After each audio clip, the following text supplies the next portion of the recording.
Video, we want to look at another problem type that we can deal with using our sum and difference formulas. Here we have to draw reference triangles, which is a familiar skill. We are given a description here of two different angles. We are told that the sine of alpha is 1/2, and alpha is between pi over 2 and pi, and the tangent of beta is negative 2/3, where beta is between 3 pi over 2 and 2 pi. So in order to do this, I have to draw reference triangles, one for each alpha and beta. For alpha, between pi over 2 and pi refers to the second quadrant. So I've drawn this. The sine is 1/2, meaning the opposite should be 1 and the hypotenuse should be 2. If I do the Pythagorean theorem, I can determine that this unknown side right here is the square root of 3. Okay? For beta, I am told that beta is between 3 pi over 2 and 2 pi, meaning beta is in the fourth quadrant. The tangent of beta is negative 2 over 3, so I'm going to put a 2 on the opposite leg, a 3 on the adjacent leg. I know that this is a negative y position, and my mistake up here. This is a negative x position, so this should have actually been negative square root of 3. But back to beta, I have negative 2, I have 3. I can do the Pythagorean theorem and figure out, okay, negative 2 squared plus 3 squared, that's 4 plus 9.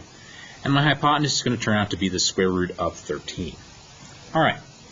Once I have this information, in order to use my sum and difference formulas, I'm going to need the sine, cosine, and tangent for each of these angles. So the sine of alpha I was given was 1/2. The cosine of alpha I can determine is negative square root of 3 over 2. And the tangent of alpha I can figure out is going to be negative square root of 3 over 3 after it has been rationalized. You might recognize that this means that alpha is actually a 30-degree reference angle in the second quadrant, meaning alpha is 5 pi over 6. Beta, though, is some random angle. The sine of beta is negative 2 over square root 13, which rationalizes to negative 2 square root 13 over 13. The cosine of beta, after rationalizing, will be 3 square root 13 over 13. And the tangent of beta was given, it is negative 2/3. Once I have all this information, I can look at what I was asked for. I wanted the cosine of alpha plus beta and the tangent of alpha minus beta. So you can look at your formulas. You'll have a formula sheet to do this in all likelihood. The cosine of alpha plus beta is, well, the formula for cosine alpha plus beta is cos alpha, cos beta, and cosine's the odd one. There's plus here, and I subtract on the other side. So minus sine alpha, sine beta. Okay? And I'm going to substitute those things in and see what this comes out to be. So the cosine of alpha is negative square root 3 over 2. The cosine of beta is 3 square root 13 over 13. The sine of alpha is 1/2, and the sine of beta is negative 2 square root 13 over 13. Now what I want to look to do is multiply these things together and simplify towards one final answer, which in all likelihood is not really going to look that great, but that is what we are going for. So right here, if I multiply these two, I can see I have a denominator of 26. The way these problems should work out, you'll get to a common denominator immediately.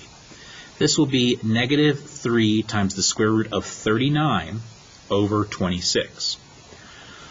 On the right, minus these two negatives will produce a plus, and 1/2 of this I can actually write, I can just make it 2 square root 13 over 26.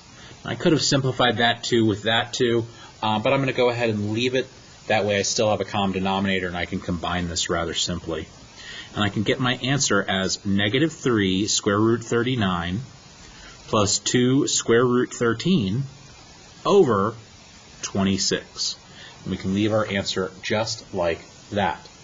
Notice where the negative is positioned inside the numerator. It should not be out front. That would mean something different.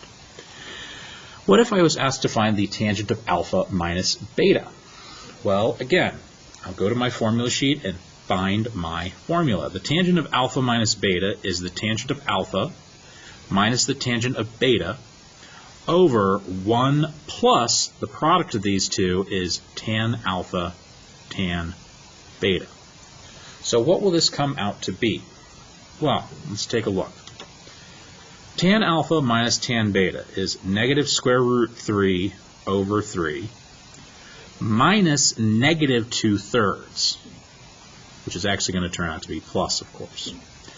Then down below, I will have 1 plus, and I want the product of these two. When I take their product, I will have 2 square root 3 over 9.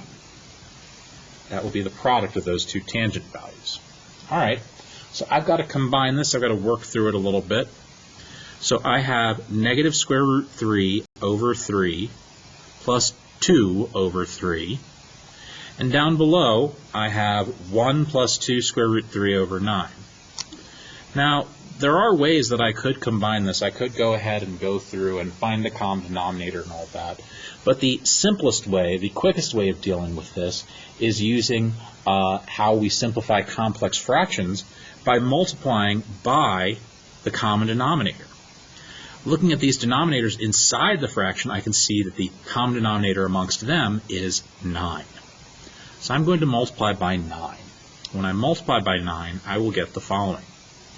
I will have negative 3 square root 3 plus 9 times 2/3. 1/3 will simplify, and I'll be left with 6. Down below, I will have 9 plus 2 square root 3. All right, so I get this answer, which is not especially pretty. And in fact, one of the things that we will have to do is rationalize this. I'm going to save that for another time. This is just a first example, and we can work on this more as we move forward. For now, we will take this as our answer. We will accept that. Let's take a look at another example. We are given the sine of u and v this time, are the angles we are working with. So the sine of u is 5/7, u is between 0 and pi over 2, and the secant of v is negative 5/3 for where v is between pi and 3 pi over 2. So again, I'm going to make axes and sketch both of these. U is between 0 and pi over 2, meaning I'm in the first quadrant. So the sine is 5/7. So I can go ahead and do this here. If I do my work here, I will have that 25 plus x squared is equal to 49, which will mean that x squared has to be 24. If you simplify the square root of 24, what you will get is 2 square root 6. Okay? And this is for u. For v, I need to be in the third quadrant. So this is v. And I am told that the secant is negative 5/3, which would mean that the cosine is negative 3/5. So cosine is adjacent over hypotenuse. And again, I can do some work on this one.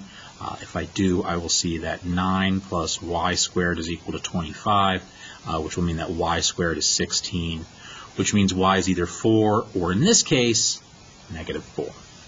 Okay. Much the same as I did the last problem, what I want to do is determine the sine, cosine, and tangent for each of these angles.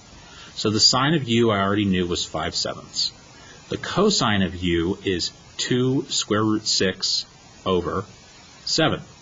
And the tangent of u will need to be rationalized. It's 5 over 2 square root 6, which will work out to 5 square root 6 over 12.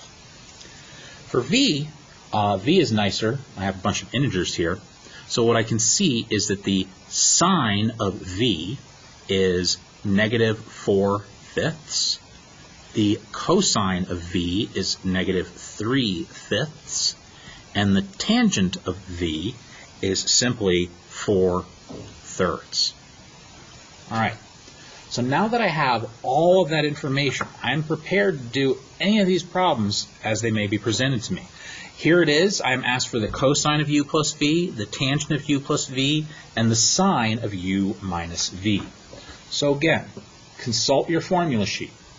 Expect that you'll be given these formulas to use in most all cases.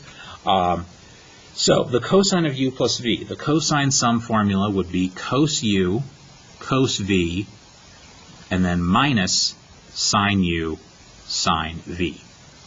So if I do that here, what will I end up getting? I will have 2 square root 6 over 7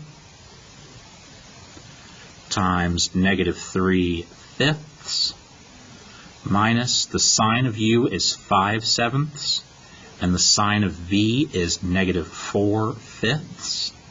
So I'm going to multiply this together. Again, I will have a common denominator already. I'm not going to worry about simplifying because I'm going to prioritize having that common denominator. Right here, I will have negative 6 square root 6. Over here, minus and minus, that's plus again. So that's 20 over 35.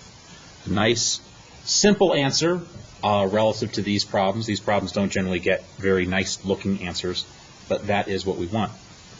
For the tangent of u plus v, well, there I'm going to want the tangent of u plus the tangent of v, and that's going to go over 1 minus the product tangent u times tangent v. Tangent u is 5 square root 6 over 12. Tangent v is 4/3. Down below, what will I have? I will have 1 minus, if I multiply these together, their product will be 20 square root 6 over 36. And I could actually simplify that. It might save me some time. If you don't, you'll just have a little bit more simplification to do in the end. But either way, we're going to work at it and get to a pretty nice looking answer. Again, it's a complex fraction. My common denominator I can see is 36. So if I multiply by 36, what will I get?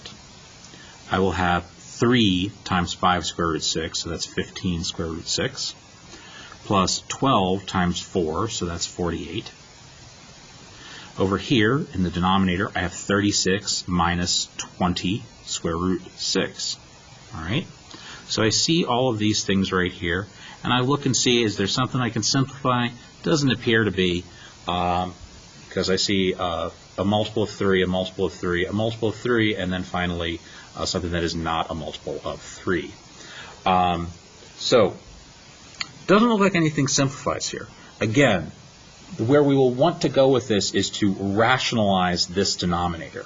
For right now, we can go ahead and use this as our answer, however. All right, let's go ahead and do one more example. The sine of u minus v. So again, you can consult your sheet. The sine difference formula is sine u cos v minus cos u sine v. All right? So, be very careful. It's important that you rewrite this formula, otherwise, solid chance, unfortunately, that you will substitute in the wrong things and then your answer is just not going to be correct. So the sine of u was 5/7. The cosine of v was negative 3/5. The cosine of u was 2 square root 6 over 7, and the sine of v is negative 4/5. Now again, I see there is something there that could simplify those 5s, but I would really prefer to just have a common denominator, so I'm not going to worry about that. If I can simplify in the end, I'll do it then. But I really want that common denominator, which appears to be 35. What else do I have? Well, it looks like I have negative 15. Right here, I got a minus and then another minus, so that's plus. Looks like plus 8 square root 6. All right? So that will be my answer. And again, these things can be written in multiple formats. Negative 15 plus 8 square root 6 could be written like this. I could also write 8 square root 6 minus 15 all over 35. But this is an acceptable answer. So there's one more example here which I will leave to you to try. It is right here if you want to see it. One thing I will point out, slightly tricky, alpha, the angle alpha is described as being between negative pi over 2 and 0. But I put it to you that you still know where that is on the plane considering an angle in standard position.